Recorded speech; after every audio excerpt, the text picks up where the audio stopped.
a gente conseguiu fechar um diagnóstico, a gente conseguiu entender que o Lorenzo estava com um cisto de Baker. Para tornar mais fácil, é o cisto que tem dentro da cápsula sinovial, dentro da cápsula do joelho, dentro do líquidozinho que tem dentro da articulação do joelho, um em cada lado. E realmente o Lorenzo ele não podia dobrar as pernas, ele não podia fazer atividade física, porque esse líquido estava inflamado. E eu fui buscando formas de tratar esse joelho da maneira mais natural possível. E a minha escolha foi pela quiropraxia. E, gente, era muito ruim fazer o tratamento com ele. Esse é um outro momento da gravidez que eu contraía absurdamente. porque eu precisava travar o Lorenzo na maca, assim, ó. Aí o Lorenzo ficava se debatendo na maca, assim. O Rodrigo quiropraxia já pendurado, assim, na perna dele. Ele travava, assim, com a mão, ele é grandão, né? Aí ele jogava o tronco assim, travava o quadril, segurava a perna assim com o joelho, com o antebraço, e ia fazendo os negócios no joelho, assim, né? E eu basicamente ficava por cima dele, ele deitado com o bumbum pra cima, eu ficava por cima, sentada numa cadeira, e travava o tronco, porque o Lorenzo, gente, se debatia pra não ficar. Quiropraxia, pra quem não conhece, dói muito, porque a ideia da quiropraxia, já que estava inflamado, é fazer com que esse corpo inflame ainda mais e o próprio corpo dê conta desse processo inflamatório. Essa maluquice. E eu pedia muito ajuda, sabe? Eu pedia ajuda pro meu pai, pra minha mãe, pro meu ex-marido, pra todo mundo. E a verdade é, ninguém conseguia assumir esse lugar. O que aconteceu? Eu consegui contrair cada vez mais. E tornar minha gravidez cada vez mais arriscada. E cada vez mais a ideia de um parto prematuro começou a se aproximar de mim, até que a conduta da minha médica realmente, por volta ali de 30 semanas, foi me pedir para parar de trabalhar. E eu parei completamente de fazer atividade física. Passei a fazer um repouso absoluto. E naturalmente, com tudo isso, vou ser bem claro, eu não poderia ter relação sexual. O que desencadeia um processo de trabalho de parto é a liberação de um hormônio chamado ocitocina. Ele é um evento orgásmico e o mesmo hormônio que a gente libera quando a gente está transando, tendo a sensação de prazer de um orgasmo na cama, né, na relação sexual, é o mesmo hormônio que desencadeia o processo de trabalho de parto. Por isso que em muitas situações de uma gravidez de risco ou uma gravidez delicada, uma das condutas dos médicos é evitar a relação sexual, porque simplesmente você pode desencadear um processo de parto prematuro. Só que, às vezes, para os homens é um pouco difícil entender, aceitar, viver isso. Eu acho que isso é uma questão de parceria. E acho que a primeira coisa é o cara estar participativo nesse processo de pré-natal, e que não era o caso, né? Eu não vivi isso. Eu estava sempre sozinha nas minhas consultas.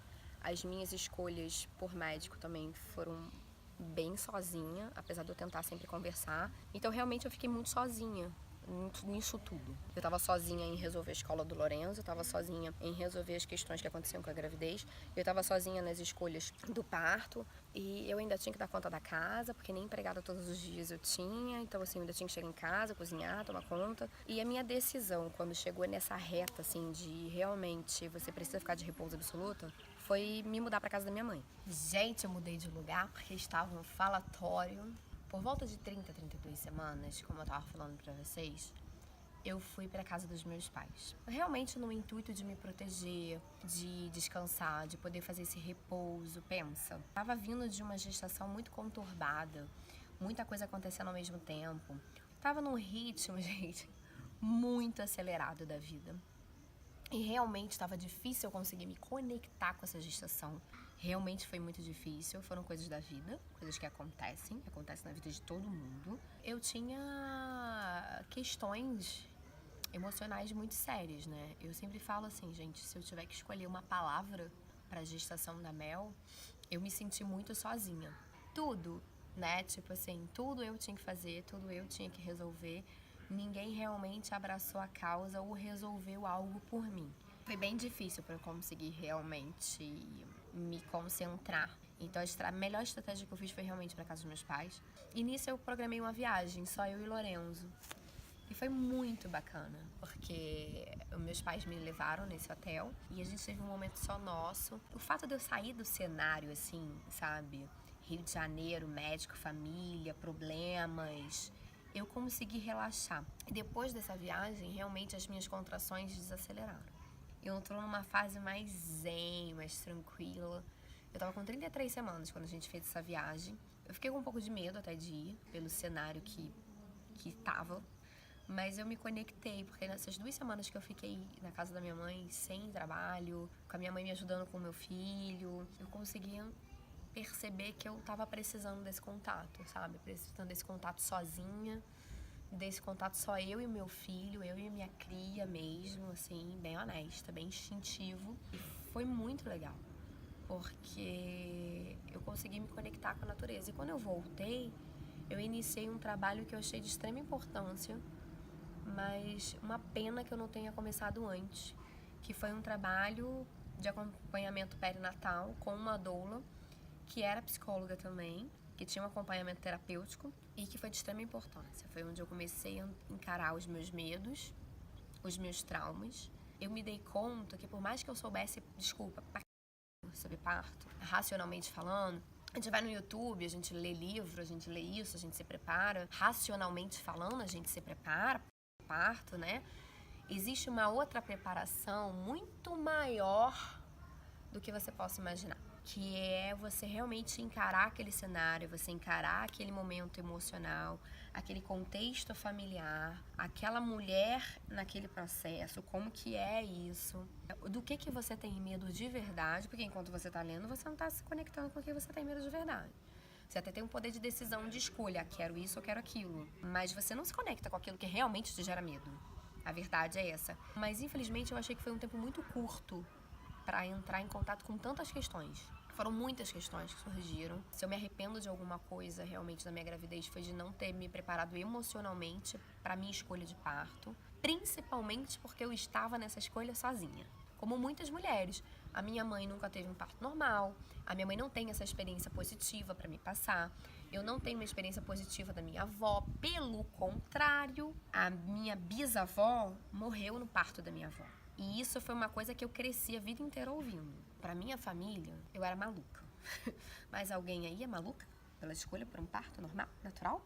Quando você fala da sua escolha por um parto mais respeitoso, onde você vai vivenciar um trabalho de parto mais domiciliar, não com parto domiciliar em si, um parto hospitalar, mas que você, tipo, estoura a bolsa, corre pra maternidade, sem essa coisa terrorista, né, numa coisa mais tranquila, realmente, sem esse excesso de exames, de controle do que está acontecendo, realmente nem todas as culturas estão preparadas, a nossa não tá. E as nossas famílias não estão preparadas. Na verdade, eu não me dei conta disso, da importância disso. E essa ficha só caiu depois do parto da Mel, realmente. Porque eu fiquei assim, caralho, eu não olhei pra isso. Tá, eu também não tinha tempo na agenda pra isso, sabe? Me culpei muito por não ter olhado pra isso.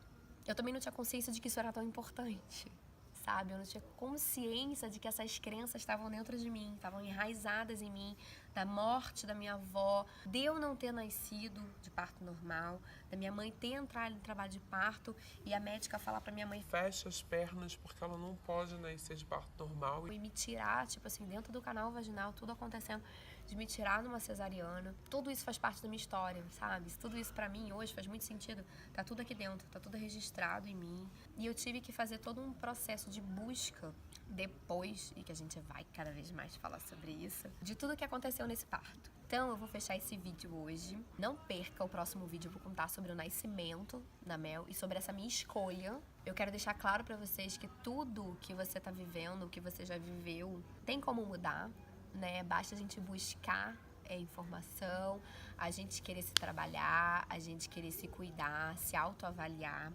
O autoconhecimento eu acho que é uma das coisas mais incríveis que existem realmente, e eu tô cada vez mais nessa busca, não só por mim, pelas pessoas que eu cuido e pelo meu trabalho, e por isso eu tô compartilhando com vocês a minha história, porque eu acredito que a minha história pode tocar o coração de muitas de vocês, né? Porque às vezes a gente tá vivendo uma guerra, eu considero que a gente tá vivendo uma guerra em relação a esse assunto parto, né? É uma ideologia, é uma bandeira, é um ativismo, e que muitas vezes distancia as mulheres, né, em vez de aproximar e falar assim: olha, se você teve uma cesariana eletiva no primeiro parto, cara, você pode pensar diferente pro segundo, e pode pensar diferente pro terceiro também, por que não?